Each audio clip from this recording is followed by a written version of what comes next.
This is the 5 on 20 news, where the news is shattering and the newscasters are stressed. With Winston Allen and Kat Rumbly.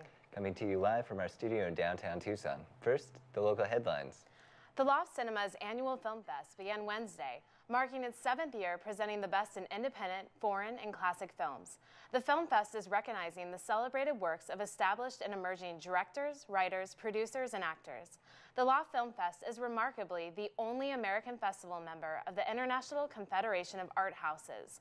The Loft Cinema has a fierce commitment to consistently bring world-class film festival programming to Tucson and to allow audiences to connect with artists, all the while celebrating the unique spirit of indie cinema. Among the films being screened at the festival include a special ectoplasmic 70mm showing of the original 1984 classic Ghostbusters. To accompany the film, the snack bar will be serving free spooky snacks, as well as vintage high-C ecto coolers. Who remembers those? The festival will continue throughout the weekend. For film schedules and other information, you can visit loftfilmfest.org. It is possible that Tucson high school students might have more sense than the average American adult blowing up on Facebook right now. Tucson High Magnet School students planned a walkout on Thursday via Snapchat, aiming to echo the walkouts in Phoenix area high schools. But Principal Shauna Rodriguez, fearing that the walkout might be dangerous, came up with a brilliant idea. She gathered everyone into the auditorium for an open mic, giving the students a chance to share their thoughts and fears. Around 60 students participated in the session. Many of them were undocumented citizens. Even more impressive, many were below the legal age to vote. That suggests that the future generation cares more than people might often give them credit for. Teachers and administrators supported the walkout idea and the open mic. One student said that he, quote, wanted to walk out but wanted to learn first, end quote. Something our future president would most likely call weak. It looks like Arizona's debt load might be looking more Trumpish next year. The Arizona Supreme Court declared a 2011 pension law unconstitutional. That means the state might have to pick up the tab. The law involves pension contributions among state employees, particularly judges. State judges used to contribute 7% of their salaries to the state pension plan, but the 2011 law forced them to contribute 10% and later 13%. Lawmakers claim that these increases were the only way to keep the pension fund intact. Regardless, Justice Clint Bolick found the law unconstitutional. He alone made the judgment because the other justices disqualified themselves due to being on the bench when the 2011 law went into effect. Bolick was elected last year and was not affected by the changes. So what does this have to do with me, you may ask? Well, the decision forces the state to refund around $220 million to about 26,000 state employees, including police, firefighters, and corrections officers. Someone has to pay for that, and it isn't going to be Doug Ducey. While no one knows the exact price tag for taxpayers, there's no way to avoid paying the money back. Maybe we should rent out that border wall for advertising space. Arizona is home to another scandal coming out of the Veteran Administration, this time in the southern part of Arizona. A government investigation revealed that performance statistics were given artificially higher scores for inadequate wait times for care.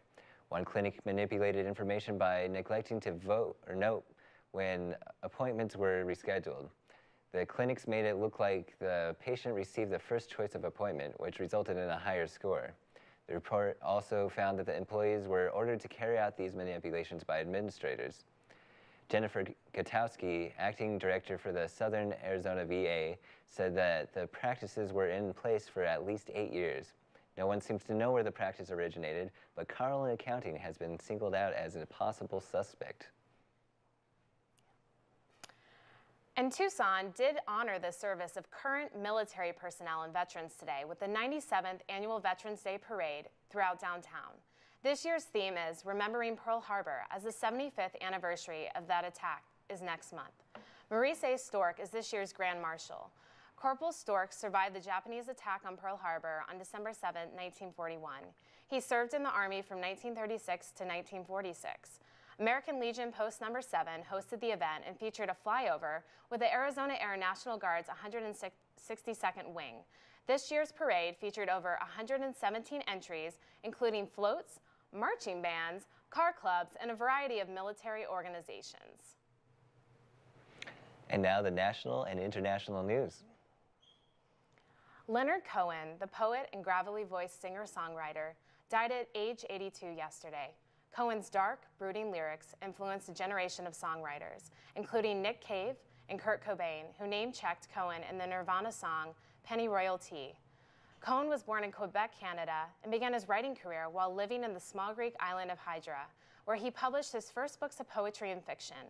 After a move to New York, Cohen began writing songs, which later became the successful album Songs of Leonard Cohen. Following the album, he was a sought-after songwriter by artists such as James Taylor and Willie Nelson. In 1995, Cohen took a break from music to become an ordained Buddhist monk and ceased releasing music until 2001's 10 New Songs. Cohen released You Want It Darker, which was produced by his son Adam.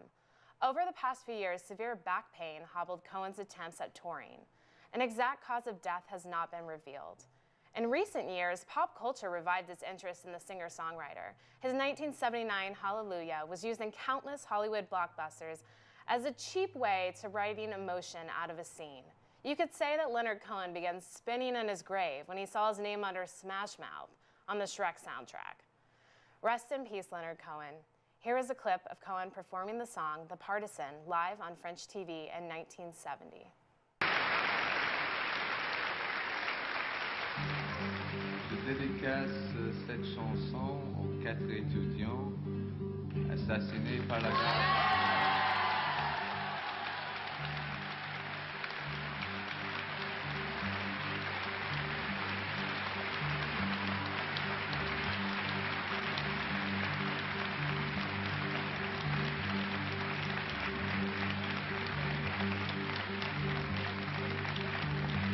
When they poured across the border, I was cautioned to surrender.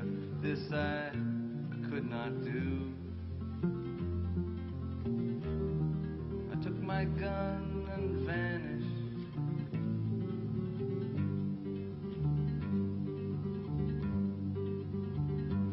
I've changed my name so often. Yes, I've lost my wife and children, but I've many friends. And some of them are with me right here tonight. An old woman gave us shelter, kept us hidden in the garret, then the soldiers came. She died without a whisper, without a whisper. There were 3 of us this morning. I am the only one this evening, but I will go on. These frontiers are my prison.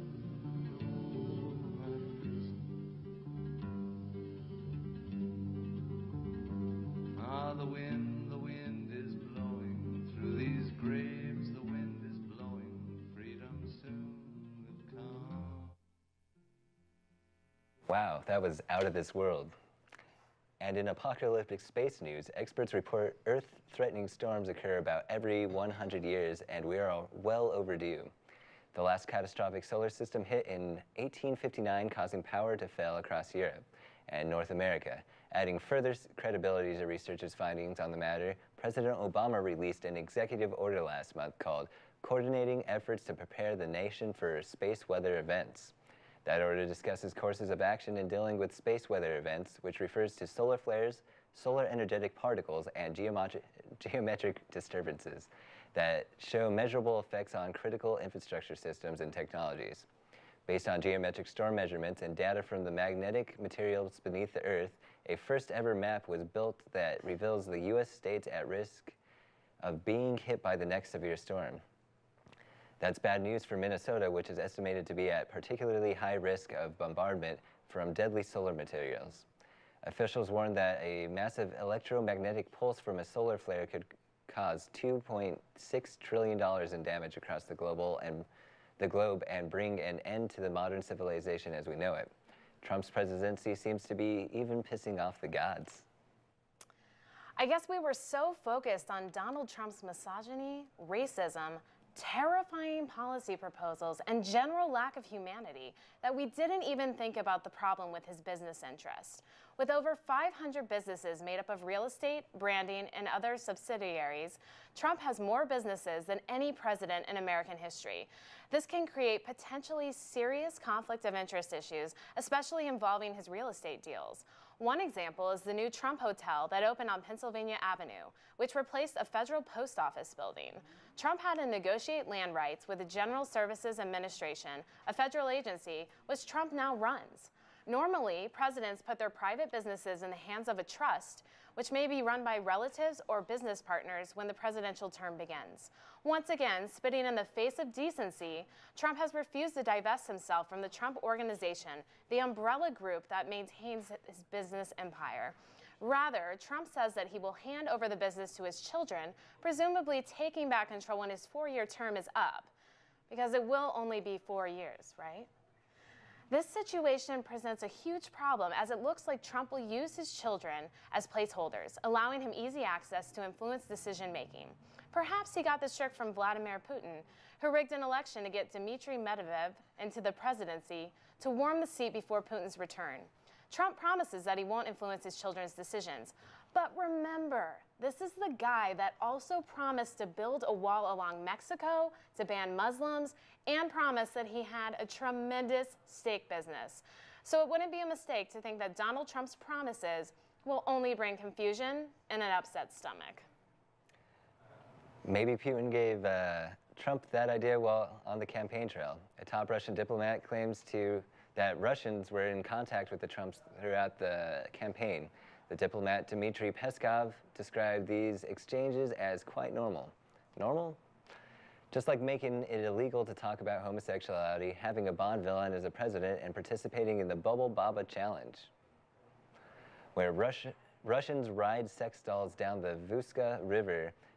Trump's campaign team included a number of figures connected with Russian businesses, such as campaign director Paul Manafort, who left the campaign after these connections were made public.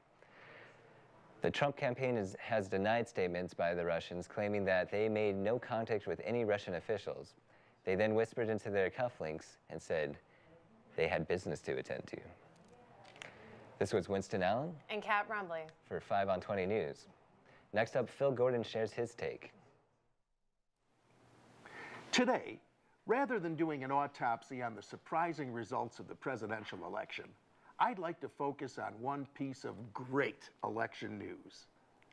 Like a shiny nugget in a giant elephant turd, the good news is that controversial Sheriff Joe Arpaio lost his re-election bid after serving for 24 years in Maricopa County. Arpaio's exit comes after he rose to fame as the toughest sheriff in America. His defeat comes weeks, only 2 weeks, after Arpaio was charged with the criminal contempt for ignoring a federal judge's order in a racial profiling case. He is set for a December 6th trial and could face up to 6 months in jail if convicted. We all know Sheriff Joe's reputation. He's the tough on immigration cop, notorious for forcing prisoners to live in a tent city with temperatures reaching 130 degrees, serving them green bologna sandwiches, and making prisoners wear pink underwear. From Joe's perspective, the program was working fine. There were no repeat offenders. Everyone he's arrested is either dead or has moved on to New York to try out for a Broadway show. Arpaio's legal troubles were seen as an expensive distraction. In September, Maricopa County agreed to pay $4.5 million in legal fees to the plaintiffs in the case. That payment was added to some $10.4 million that had already been paid.